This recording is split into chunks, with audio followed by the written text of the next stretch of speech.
अजीत पवार ने एक तरह से राउत के खिलाफ ईडी की कार्रवाई को जायज करार दिया है। वो कहते हैं कि इन तमाम एजेंसियों जैसे ईडी, सीबीआई और आईटी के पास अपने इख्तियारात हैं और वो किसी भी फर्द के खिलाफ अपने इख्तियारात के मुताबिक तफ्तीश करते हैं। ईडी बार बार राउत से क्यों पूछताछ कर रही है, इसका जवाब सिर्फ राउत ही दे सकते हैं। तो ये बड़ा बयान है जिसे तुमच्याकडनंच ऐकलेली आहे। तुम्हाला माहिती आहे की पाठीमागच्या काळामध्ये अनेक जणांना ईडीच्या नोटिसा वगैरे आलेल्या होत्या। वेगवेगळ्या ज्या संस्था आहेत त्यांना स्वायत्तता दिलेली आहे आणि त्यांना चौकशीचा अधिकार दिलेला आहे। त्या मग इन्कम आयटी असेल, ईडी असेल, सीबीआय असेल किंवा राज्य सरकारच्या एसीबी असेल, सीआयडी असेल, पोलीस क्राईम असेल, ह्या सगळ्या वेगवेगळ्या विभागामध्ये काही जर तक्रारी आल्या तर त्याच्याबद्दलची चौकशी करण्याचा अधिकार प्रत्येक नागरिकाच्या बाबतीमध्ये आहे।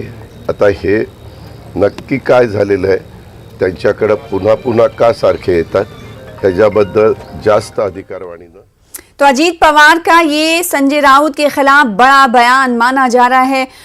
एक तरह से सरकार में रहने के बाद, जब सरकार चली गई उसके बाद इस तरह किस हामी, जैसा कि शिवसेना और एनसीपी और साथ ही साथ कांग्रेस ये हामी थे। अब हामी की तरफ से एक लीडर के खिलाफ अगर कार्रवाई होती है और उस कार्रवाई को डिफेंड किया जाता है तो कई सवाल उठते हैं। ये सवाल ऐसा है कि इस गले की हड्डी से नहीं उतरता हुआ लोगों को दिखाई दे रहा है। ऐसे में एहतजाज भी शिवसेना का जारी है। घर के बाहर जहां पर मौजूद हमारे नुमाइंदे सर्वेश तिवारी, उनका रुख करेंगे। एक तरफ जहां ईडी की छापेमारी जारी है सर्वेश, दूसरी तरफ हम देख रहे हैं कि ईडी की छापेमारी के कार्रवाई के खिलाफ शिवसैनिक सड़क पर उतरे हैं और तीसरी तरफ अगर बात करें तो अजीत पवार का ये बयान गले से उतर नहीं रहा है लोगों के कि ईडी का अपना हक है, इख्तियारात हैं। आखिर संजय राउत ही क्या बार बार जवाब देंगे?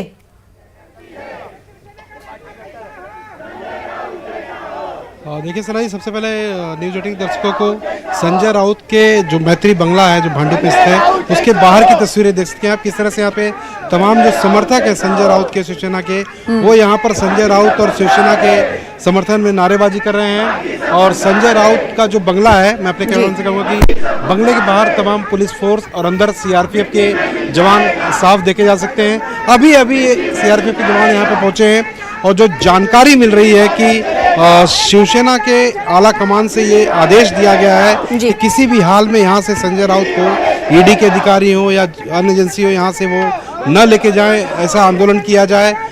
सड़क पर हालांकि बैठ गए हैं, लेट जाने की भी खबर मिल रही है और पुलिस को, जो लोकल पुलिस है, मुंबई पुलिस को इस बारे में जानकारी मिल चुकी है। और जानकारी मिलने के बाद सिक्योरिटी के लिहाज से सिक्योरिटी दुगनी तुगनी कर दी गई है।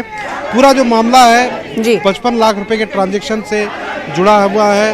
हालांकि जिस पत्राचाल की बात कही जा रही है, हजारों करोड़ रुपए की बात है कि एक जमीन एक कंस्ट्रक्शन कंपनी खरीदती है, फिर वही कंपनी वहाँ पर जो लोकल स्थानीय 600 से ज़्यादा लोग उनको घर देना था, 300 से ज़्यादा माड़ा के घर देने थे, लेकिन उस जमीन जिस गुरु कंस्ट्रक्शन कंपनी ने खरीदी थी उसने वहाँ पर ना तो माड़ा को घर दिए, ना ही स्थानिक जो लोगों को वादा किया था वहाँ पे नहीं दिए। उसने 8 बड़े बिल्डर को पूरे एफएसआई के साथ पूरी की पूरी जो 47 एकड़ की जमीन थी वो बेच दी। तो बुलंद आवाज में शिव सैनिकों की तरफ से नारेबाजी की जा रही है। सर्वेश हमारे साथ, हमारे नुमाइंदे मौजूद हैं जो कि तस्वीरें इस वक्त दिखा रहे हैं टीवी स्क्रीन पर। हम आपको तस्वीरें दिखा रहे हैं विंडो में। इन तस्वीरों में आप देख सकते हैं कि एक तरफ छापेमारी और छापेमारी कार्रवाई के खिलाफ ये शिव सैनिक सड़कों पर उतरे हुए हैं। मैत्री आवास यानी संजय राउत के घर के बाहर, रिहाइशगाह के बाहर यह एहतजाज किया जा रहा है। साथ ही हमारे नुमाइंदे सर्वेश तिवारी ने बताया हमें कि ये लीडरशिप की तरफ से, पार्टी की तरफ से, आला कमान की तरफ से ये कहा गया है कि किसी भी तरीके से ईडी दफ्तर तक अगर ले जाने की कोशिश की जाएगी संजय राउत को तो उन्हें इस कोशिश में कामयाब ना बनाने दिया जाए। इस बीच ये भी खबर आई थी सर्वेश कि हो सकता है कि जिस तरीके से गुज़िश्ता महीनों हमने देखा था कि नवाब मलिक के साथ ईडी की कार्रवाई हुई थी कि कई घंटों तक छापेमारी की कार्रवाई जारी रही, पूछताछ जारी रही, फिर उसके बाद ईडी दफ्तर उन्हें ले जाया गया और ईडी दफ्तर में भी पूछताछ जारी रही, फिर आखिरकार उनकी गिरफ्तारी दिखाई गई थी। तो कहीं ऐसा ही अमल इस मामले में दोहराया तो नहीं जाएगा? सूत्र क्या बता रहे हैं? देखिए सना जी, अभी फिलहाल गिरफ्तारी होगी कि नहीं, यहाँ से ईडी लेके जाएगी कि नहीं, ये सिर्फ अटकलें लग रही है। लेकिन जो पूरा मामला है कि 55 लाख के ट्रांजेक्शन को लेके संजय राउत की पत्नी, साथ ही वर्षा राउत जो प्रवीण राउत की पत्नी है, उनका बयान पहले ही दर्ज किया जा चुका है। संजय राउत भी एक बार ईडी के दफ्तर खुद जा चुके हैं, 10 घंटे की पूछताछ की जा चुकी है। उसके बाद 2-3 बार जो समन्स आए थे, अलग अलग कारणों से संजय राउत के वकील ईडी के दफ्तर पहुंचे थे। वाजिब कारण बताने के बाद उन्हें मोहलत दी गई थी, लेकिन उसके बाद जिस तरह से वो 1-2 बार नहीं गए, उसके बाद ईडी का यहाँ पर रुख है। कहीं ना कहीं मामला अब एक तरह से लोगों का कहना है, एहतजाजी कारकुनों से अगर बात हो सके, संभव हो पाए, सर्वेश, जो एहतजाज कर रहे हैं शिवसैनिक है, उनमें से किसी से अगर बात हो पाए, अब वो क्या कह रहे हैं, जानना चाहेंगे वो क्या कह रहे हैं और किस तरह से उनकी आगे की मुहिम ये जारी रहने वाली है। जैसे कि आपने कहा कि कड़े तरीके से एहतजाज दर्ज कराने के लिए उन्हें कहा गया है। अगर बात संभव हो पाए तो बात कीजिएगा। बात करिए। जी बिल्कुल, हम कोशिश करते हैं किसी बातचीत करने की। 1 मिनट। तो सर्वेश आगे की तरफ बढ़ते हैं, तस्वीरें दिखा रहे हैं जब कोई शिवसैनिक अपने रद्द-ए-अमल का इजहार आप बताइए कि करेगा, वो भी दिखाएंगे। यहाँ पे आंदोलन करने बैठे कहना क्या ईडी को यहाँ से भगाने का, और जो बीजेपी ने जो गुड़ षड्यंत्र रचा है उसके खिलाफ हम लोग बैठे हैं। और जो बीजेपी ने अभी 40 हमारे आमदार लेके गए, उनके ऊपर जो कार्रवाई की थी किरीट सोमैन ने, वो क्यों चुप बैठा है? किरीट सोमैन तोतरा वो क्यों बैठा है? क्या कहना है? ये जो कारवाई हो रही है सूडबुद्धीच्या वतीने ये कारवाई होते खरं म्हणजे भाजपचं षडयंत्र आहे। भाजपचा षडयंत्र आहे, भाजपची सूडबुद्धीने कारवाई, कारण की एकच नेता आहे शिवसेनेचा जो सगळ्यांना पूर्ण भाजपला पुरून उरतोय। आता संजय राऊतांना कुठेतरी त्यांचं खच्चीकरण करायचं म्हणून ही सूडबुद्धीने कारवाई होते।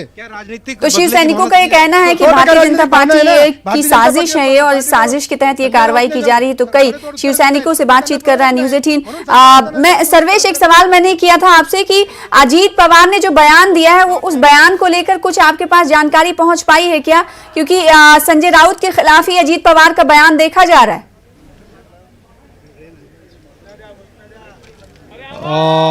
अजीत पवार ने जिस तरह से बयान किया है कि ईडी चाहे सीबीआई हो ईडी हो, जिस तरह से कई एजेंसियां पिछले कुछ समय से महाराष्ट्र में कार्यरत हैं, उसको लेकर उन्होंने एक लाइन जो इस्तेमाल की है कि बार बार ईडी संजय राउत के पास क्यों जा रही है, इसका जवाब संजय राउत ही दे सकते हैं।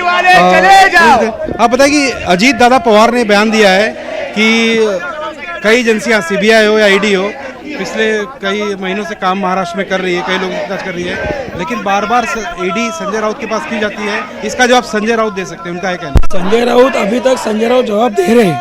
अभी शिवसेना में खाली एक ही आदमी है कि शिवसेना पर कोई जो आ रहा है उनको एक ही आदमी शिवसेना का बोल रहा है, इसलिए बीजेपी वाले का घाम फूट गया है, पसीना है, पसीना बीजेपी को खाली, इसलिए संजय राउत के ऊपर ही जा रहे हैं ना। अजीत दादा के पवार के बयान के किस तरह से देख सकते हैं कि संजय राउत ही इसका बयान दे सकते हैं, क्यों बार बार ईडी आ रही है? ये संजय राउत से बताया ना, जब संजय राउत साहब को जब बुलाया तब संजय राउत गए ना। तो इस बयान के मतलब को शायद ये शिवसैनिक नहीं समझ पा रहे हैं। आने वाले वक्त में देखना होगा कि एनसीपी के जरिए जब बयान दिया गया है तो शिवसेना इस पे कैसे रिएक्ट करती है, बड़े लीडर कैसे रिएक्ट करते हैं। बहुत शुक्रिया अदा करना चाहेंगे सर्वेश हमारे साथ जुड़ने के लिए और तस्वीरें दिखाने के लिए। फिलहाल आगे बढ़ लेते हैं। आगे